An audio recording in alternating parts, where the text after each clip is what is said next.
alguns sofrimentos nós trazemos sobre nós, e mais ainda, alguns sofrimentos nós infligimos nos outros.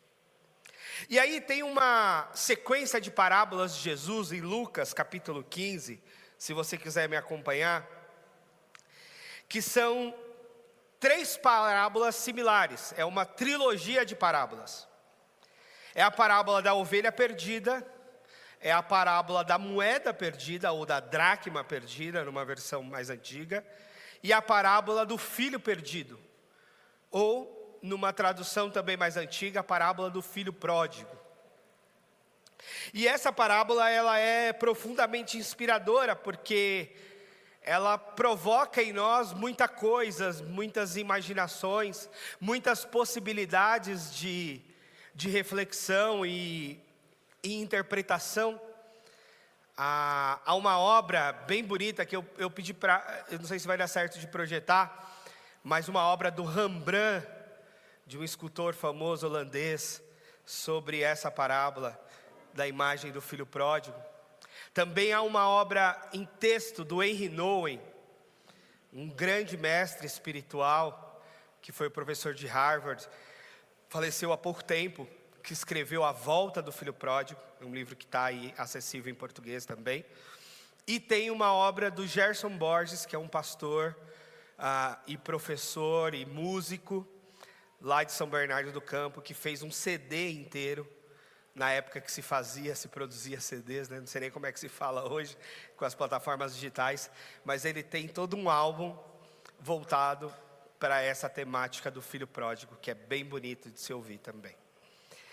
E a parábola do filho pródigo, eu só vou te lembrar, você conhece a história, está em Lucas 15, a partir do versículo 11. E a história diz: havia um homem que tinha 2 filhos, o filho mais velho e o filho mais novo.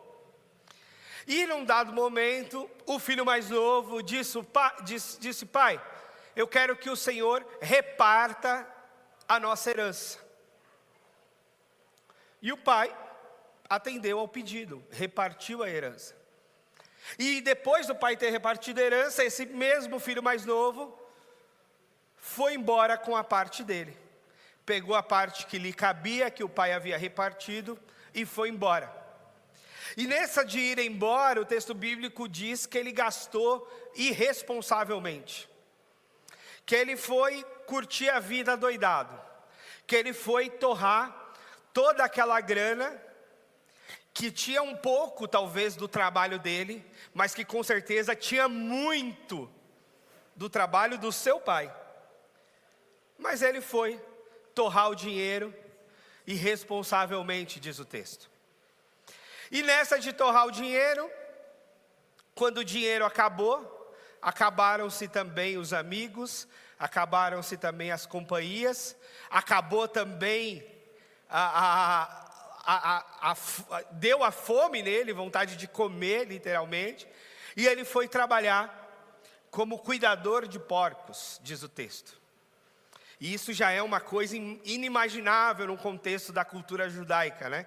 Quem conhece o mínimo de judaísmo sabe o quanto eles abominam o animal porco e não tocam e não se alimentam de forma alguma da carne de porco.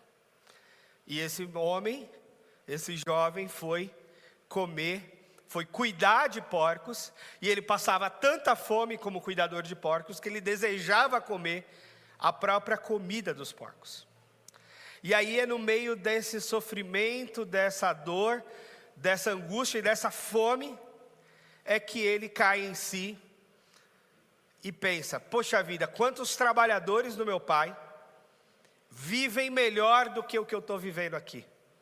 Então eu vou voltar, vou pedir perdão a Deus, vou pedir perdão ao meu pai, e vou propor para o meu pai para eu ser um funcionário dele, um trabalhador dele. E eu vou viver melhor do que o que eu estou vivendo aqui. E ele volta.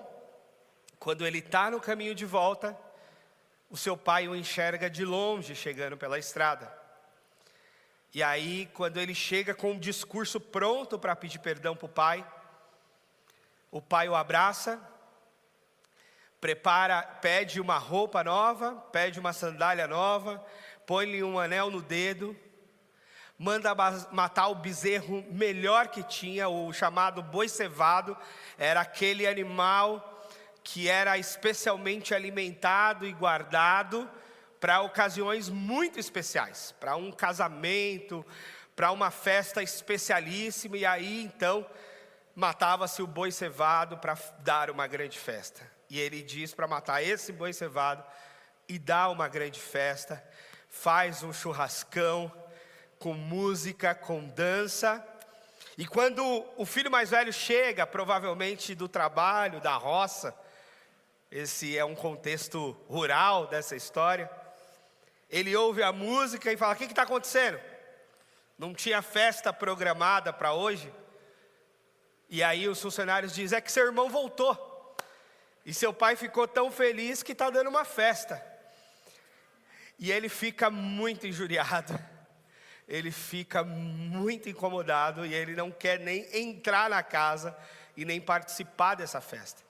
E quando o pai sai e tenta convencê-lo a entrar, ele diz: olha, o senhor nunca deu uma festa para mim, o senhor nunca me deu um animal para matar e fazer churrasco, e agora esse teu filho aí, que gastou dinheiro com prostitutas, que torrou a grana de qualquer jeito, ele volta e o senhor dá uma festa, não quero participar disso. E ele diz: eu tinha que dar uma festa porque este meu filho, seu irmão, estava morto e reviveu, estava perdido e foi achado. E esse é o motivo da festa. Então essa história é a história do Evangelho. Essa história resume o Evangelho. Eu recomendo que você leia os Evangelhos: Mateus, Marcos, Lucas e João. Aliás, eu recomendo que você leia a Bíblia toda, de Gênesis a Apocalipse. Mas se você não quiser ler a Bíblia toda, e se você não quiser ler os Evangelhos, se você entender bem essa parábola, você entendeu tudo. Porque essa parábola conta a nossa história. A nossa história é de gente que vem do Pai e que se coloca para longe do Pai. Que diz para Deus: Deus, o Senhor fica aí e eu fico aqui. Deus, o Senhor me deu a vida e agora eu vou fazer com a minha vida o que eu bem quero. Essa é a nossa história. A nossa história é de dar as costas para Deus e tocar a nossa vida do nosso jeito. Como se Deus não existisse, ou se, como a vida que Ele nos deu, nós não tivéssemos nenhuma responsabilidade mais com Ele, e sim fôssemos tocar a nossa vida. Há uma pergunta interessante, uma história de uma entrevista de um filósofo ateu, que foi questionado sobre a grande questão da vida, e a resposta dele foi: a grande questão da vida é se Deus existe. E aí, estranhando, o repórter estranhou e falou: mas como assim? O senhor, sendo ateu, diz que a grande questão da vida é se Deus existe. Ele fala: é. Porque se Deus não existir, a gente está por nossa conta. E aí realmente a gente faz o que a gente quer da nossa vida e não temos que dar contas a ninguém. Mas se Deus existe, esse mundo tem um dono, a quem nós temos de prestar conta. Então nós não estamos aqui à revelia, tampouco podemos fazer o que a gente quiser fazer, porque tem um dono nesse universo. Então, penso eu que a gente está dentre o grupo que acredita que esse universo tem um dono, e que a gente tem contas a prestar. Mas ainda assim, todos nós, em maior ou em menor grau, em algum momento, em alguma circunstância ou em alguma decisão, a gente dá uma de filho mais jovem. A gente dá uma de que: Deus, o Senhor fica aí e eu fico aqui e deixa eu fazer minhas coisas. Essa é a nossa história. Quantas decisões você já tomou que você desconsiderou o Pai? Porque você queria tomar. Um padrão numa conversa de aconselhamento é quando a pessoa chega e uma pergunta é: a gente ouve, né, aquela escuta ativa e cuidadosa. E aí uma das perguntas é: o que Deus diria para você? O que você acha que a Bíblia te orienta a fazer nessa circunstância que você está vivendo? E às vezes a pessoa fala: eu acho que isso ou aquilo. Mas outras vezes eu já escutei: pastor, eu não quero saber o que a Bíblia orienta, eu já tomei a minha decisão. Eu já decidi o que eu vou fazer, eu só vim te falar, só vim desabafar. Tudo bem. É a história do filho mais novo. Não quero saber o que o pai tem para dizer. Eu quero fazer o que eu decidi fazer, ou o que eu quero fazer da minha vida. E o interessante da parábola é que o pai não cerceia o filho mais novo. Ele não põe cercas, ele não põe guardas na porta, ele não solta os cachorros bravos para dizer não vai. Ele tampouco ajoelha e implora: filho, não vá, fica aqui. Ele diz: tudo bem, você é livre, você é autônomo, você é responsável, você é adulto, você é inteligente, você toma suas decisões. Se fosse uma criança, um bebê, o bebê a gente cerceia, o bebê a gente toma todos os cuidados, porque ele não tem as noções de perigo adequadas. Então a gente tem que cercá-lo e colocá-lo num ambiente seguro. Mas quando se é adulto, o que vai se fazer? Eu trabalhei ou tive experiência próxima com pessoas em situação de drogadição, ali na região da Cracolândia. Muitos aqui conviveram um pouco com isso, com a primeira Igreja Batista de São Paulo, com a Cristolândia. E um dos critérios importantes no processo de recuperação, pelo menos nas comunidades terapêuticas evangélicas, é que não tem aparato de segurança. As comunidades sérias não tem vigias. As pessoas vão e saem. Lógico que tem protocolo, tem padrão, tem horários, tem combinados para o tratamento. Mas quando a pessoa não quer ir, ou estando no meio do tratamento quer ir embora, não há quem as segure. E não se deve segurá-las. Prendê-las seria um crime. Então elas vão. Teve gente que a gente levou para a clínica na sexta e que no sábado estava na rua. O que aconteceu? Eu não quis ficar, eu voltei. Ok. Então, Deus é esse pai que não está toda hora cerceando a gente, quando a gente já é adulto. E é importante isso, porque Deus não quer que nós sejamos eternos bebês. Deus quer que a gente cresça, que a gente amadureça, que a gente tome decisões. Mas Deus quer também que a gente seja responsável por nossas decisões. E a pessoa vai e torra seu dinheiro. Deus também não diz: olha, esse dinheiro aqui é para alimentação, esse dinheiro aqui é para o passeio, esse dinheiro aqui é para a roupa, esse dinheiro aqui é para investimentos a curto prazo, esse dinheiro é para investimentos a médio prazo, esse dinheiro é para investimentos a longo prazo, esse dinheiro aqui é para a sua aposentadoria. Deus não faz isso. Deus dá o dinheiro. A planilha é com você. A organização financeira é com você. Como você ganha e como você gasta é com você. Você tem que ter responsabilidade sobre isso. Não é assim, torrei meu dinheiro e dizer: meu Deus, agora paga a fatura do meu cartão de crédito, Senhor. Não, você já torrou seu dinheiro. Dá seu jeito agora. Né? Uma vez conversando com um jovem, pai, meu Deus, como é que eu vou dar conta de cuidar de uma criança? Você foi homem para fazer, agora você tem de ser homem para cuidar. É simples assim. É assim que é a vida. Se você não dá conta de cuidar, não deveria ter feito. Só estou falando de adultos, não estou falando de crianças, não estou falando de meninas que são estupradas, não estou falando disso. Estou falando de adultos que têm de ser responsabilizados e têm de ser responsáveis. E aí ele gasta, ele torra o dinheiro, ele curte a vida adoidado, mas uma hora vem o sofrimento. Uma hora vem as consequências das atitudes.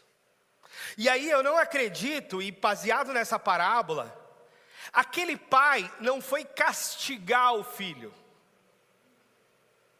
Aquele pai não fez aquele filho parar no chiqueiro. Não foi o pai que fez isso. Tampouco eu acredito que o pai desejou isso. Mas as atitudes daquele filho levou ele para o chiqueiro. O jeito que ele decidiu viver a vida levou ele a desejar comer comida de porcos. É preciso assumir responsabilidade de que há sofrimentos evitáveis. E que muitos sofrimentos não têm a ver com Deus. Nem com o nosso pai terreno, nem com a nossa mãe, nem com os nossos filhos. Tem a ver com a gente. Ora, as escolhas que a gente fez. As decisões que a gente tomou. E a gente precisa ser adulto, e ser homem, e ser mulher suficiente para assumir essa responsabilidade e dizer: eu tomei atitudes que me levou para onde eu estou. Veja bem, eu não estou dizendo que todo o sofrimento nosso é autocausado, não. Porque às vezes a gente sofre por causa do outro, às vezes a gente sofre por causa do sei lá o quê, e eu já tratei disso em outras mensagens. Mas hoje a gente está falando de sofrimento autocausado.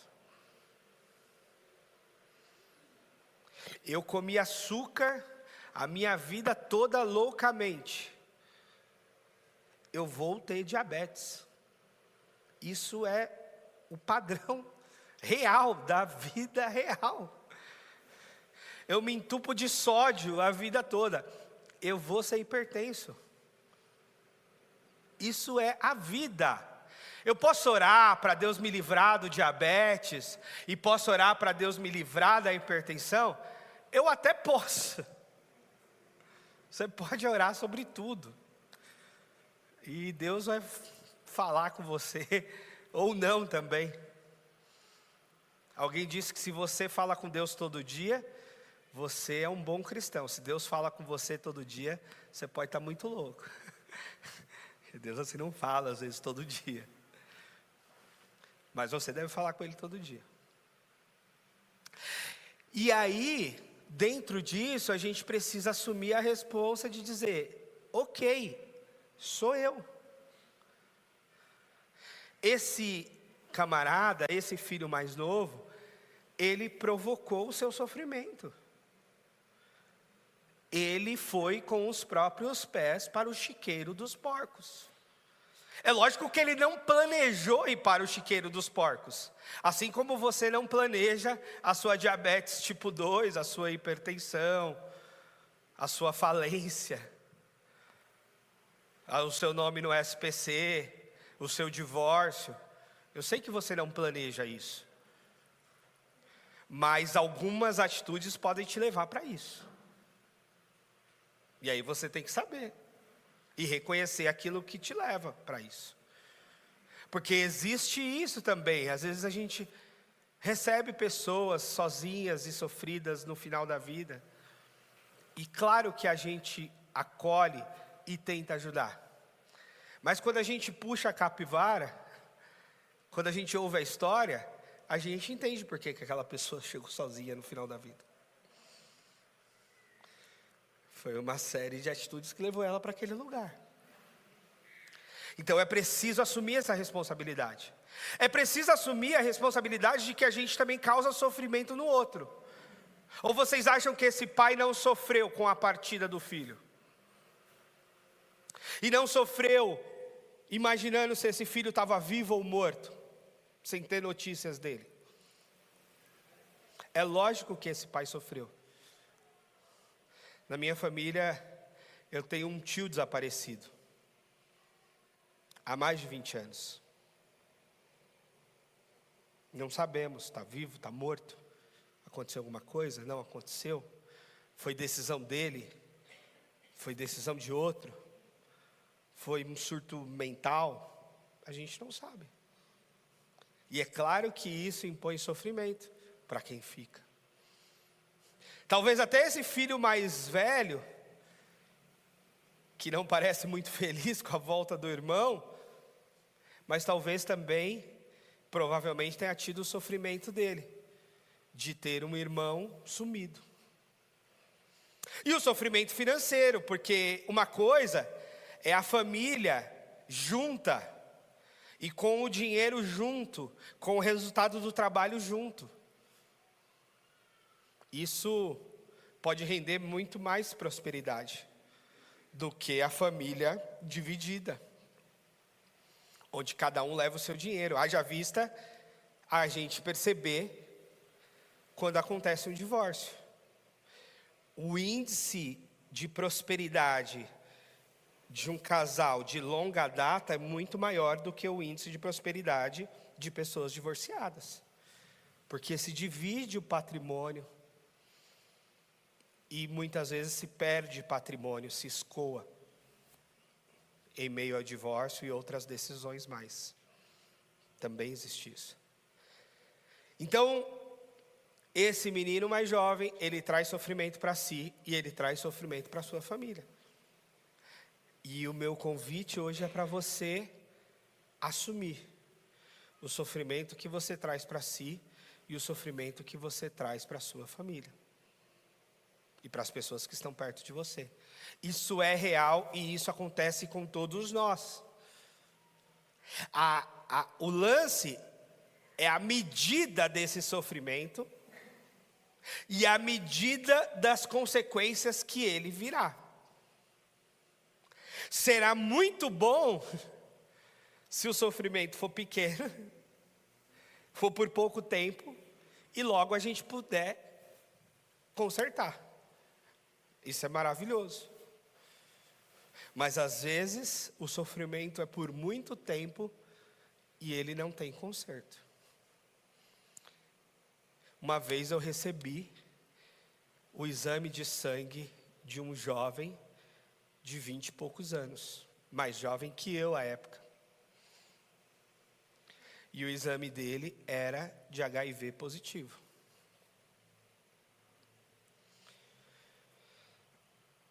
Foi uma situação dificílima. Eu tinha laço mais do que pastoral, afetivo com essa pessoa.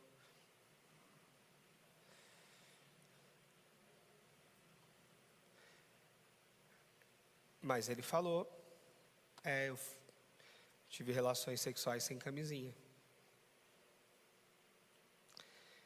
Deus quer isso? Não. Deus colocou, falou assim, esse pessoal aí está aprontando muito, vou pôr uma AIDS aqui neles. Não. Isso é consequência de decisão humana. Você decide. Agora, algumas consequências podem ser para a vida toda. Algumas consequências você pode brigar de manhã e resolver 5 minutos depois. Glória a Deus. Tudo bem. Mas algumas coisas que você fez agora cedo, você pode carregar pro resto da vida.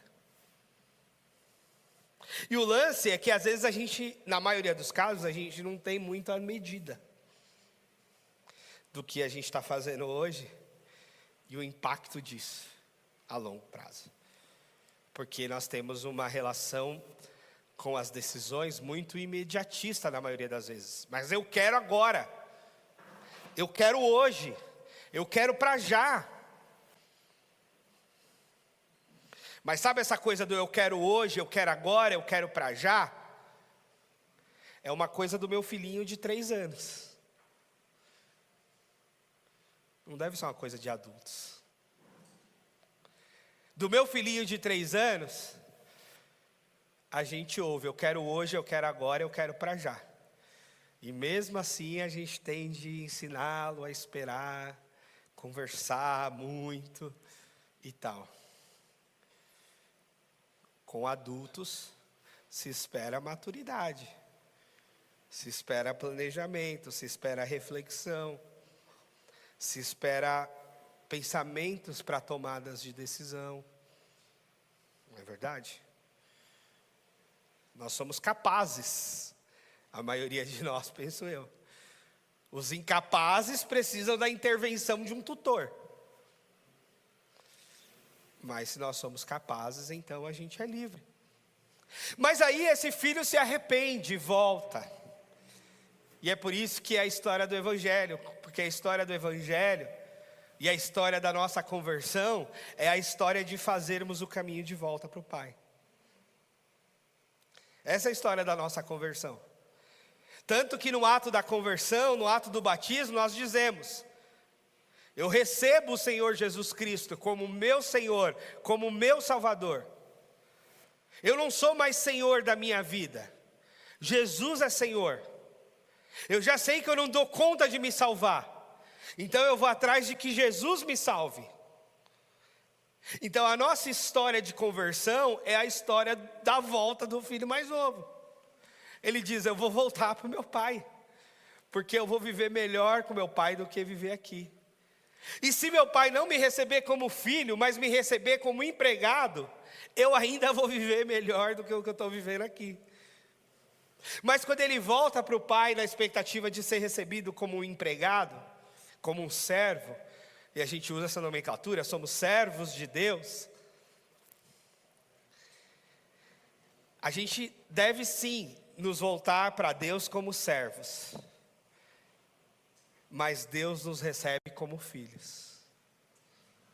E essa é uma outra beleza do Evangelho. A gente se voltar para Deus como servo e Deus nos receber como filhos.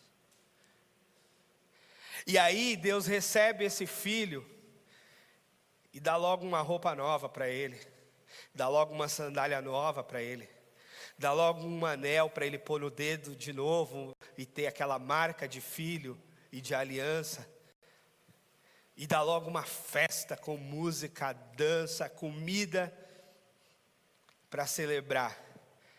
Esse meu filho voltou para o lugar de onde ele nunca deveria ter saído. Essa é a história do Evangelho, é uma história de pessoas que estão fazendo um caminho de volta para Deus. Nós somos esses que nos voltamos para Deus. Nós somos esses que estamos todo domingo nos voltando para Deus. Nós somos esses que estamos orando cotidianamente em casa, nos voltando para Deus. Essa tem que ser a nossa história, a história de um caminho de volta para Deus. E não podemos atrapalhar as pessoas que estão também querendo voltar para Deus.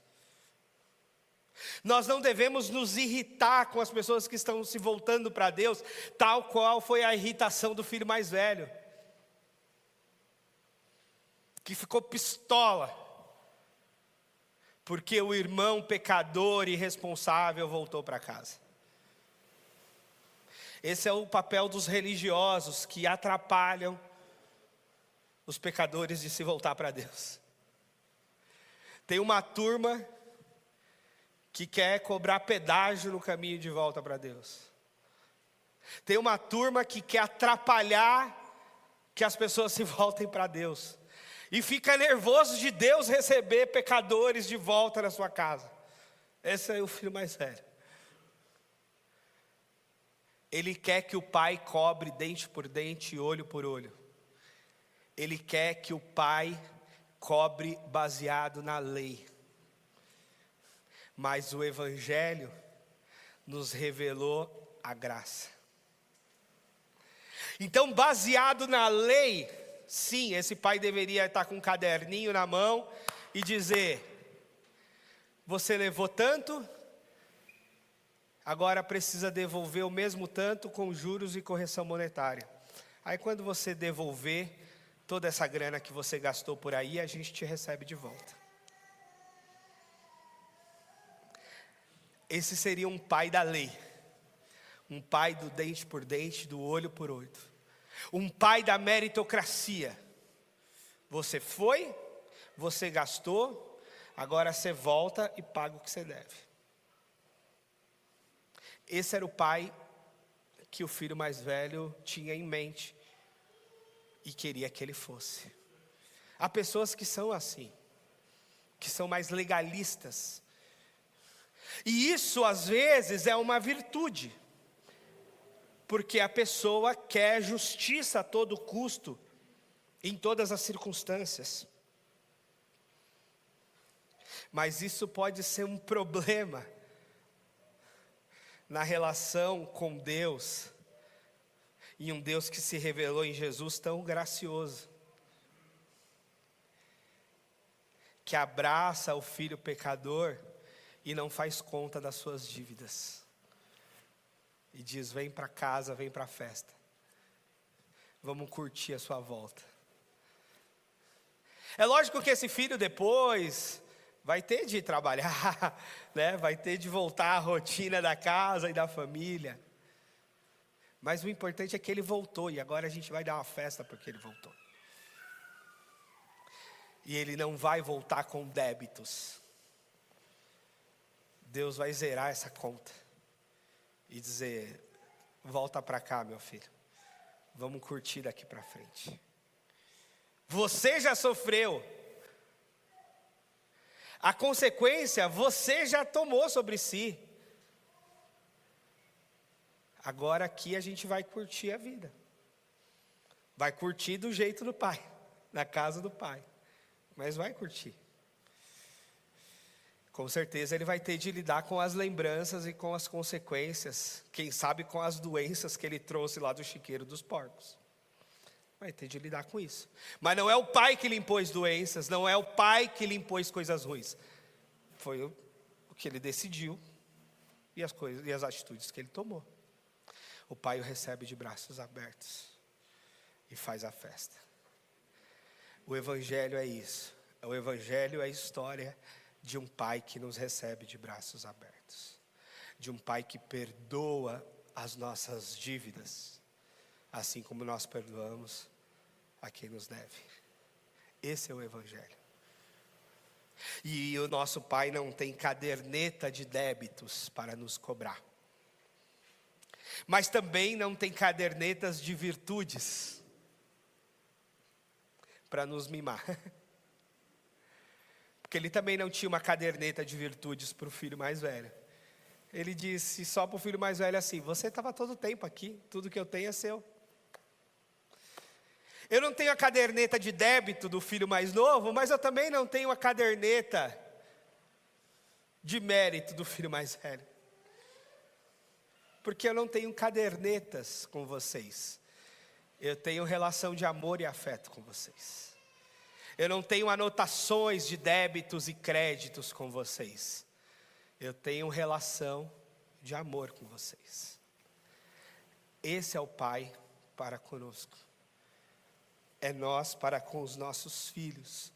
Não ficamos anotando e fazendo contas das dívidas que os nossos filhos têm conosco, ou das contas que nós temos com eles. Nós temos relação de amor com eles. De broncas, mas sempre de amor com eles. E o que tememos é que eles tomem atitudes erradas, que lhes façam sofrer. Mas à medida com que eles crescem, o caminho é deles. O caminho é deles. E aí a gente deve apostar no que a gente ensinou desde a infância. A gente deve fincar os nossos pés na oração e mostrar que a casa é sempre um ambiente para se voltar e para ser bem recebido. Então, eu não sei se você tem para onde voltar, familiarmente falando, tomara que você tenha. Mas ainda que você não tenha humanamente falando, espiritualmente falando, você sempre tem a casa do Pai para voltar. Há um texto bíblico que diz que até o órfão, Deus faz habitar em família. Porque Deus também nos dá família da fé. Deus também nos dá irmãos e irmãs. E acima de tudo, Deus é o nosso Pai, que nos recebe de volta sempre. Independente das nossas atitudes de ontem, de hoje de manhã, do ano passado, do ano retrasado ou de qualquer outro momento da nossa história. Deus é o Pai que nos recebe de volta. E é por isso que essa parábola conta a história do Evangelho. Conta a história do Pai que está louco para nos receber de volta. Do Pai que quer a gente bem perto dele e não em chiqueiros de porcos por aí. Deus nos quer na casa, no lugar onde Ele está. Então que você faça boas escolhas, e fazendo más escolhas, que talvez seja inevitável, você se volte logo para a boa escolha, porque sempre há tempo de arrependimento, sempre é tempo de reconhecer os nossos pecados e nos voltarmos para o Pai. E que esse tempo na sua vida seja hoje, seja agora, que você aceite o convite do Pai de fazer o caminho de volta, ainda hoje. Enquanto a equipe de louvor toca, eu quero orar com você e quero te convidar para esse caminho de volta aí. Quero te convidar para a casa do Pai. É sempre lugar para você estar. Você pode ficar de pé?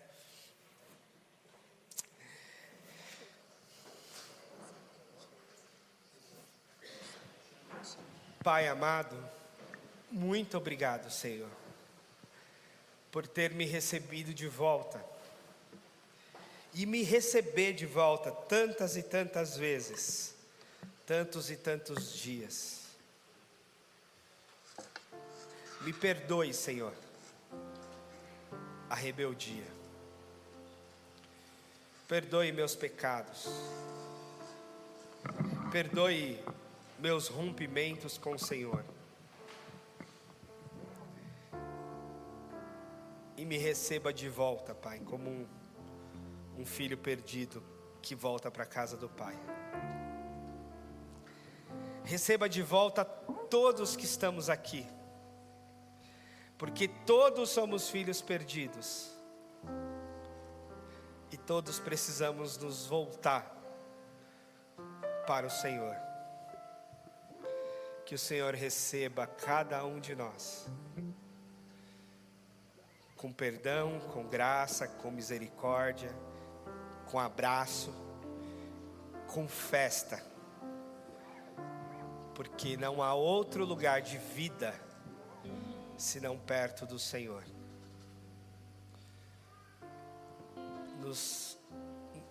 Nos deixe pertinho de Ti, Senhor, todos os dias da nossa vida, em nome de Jesus. Amém.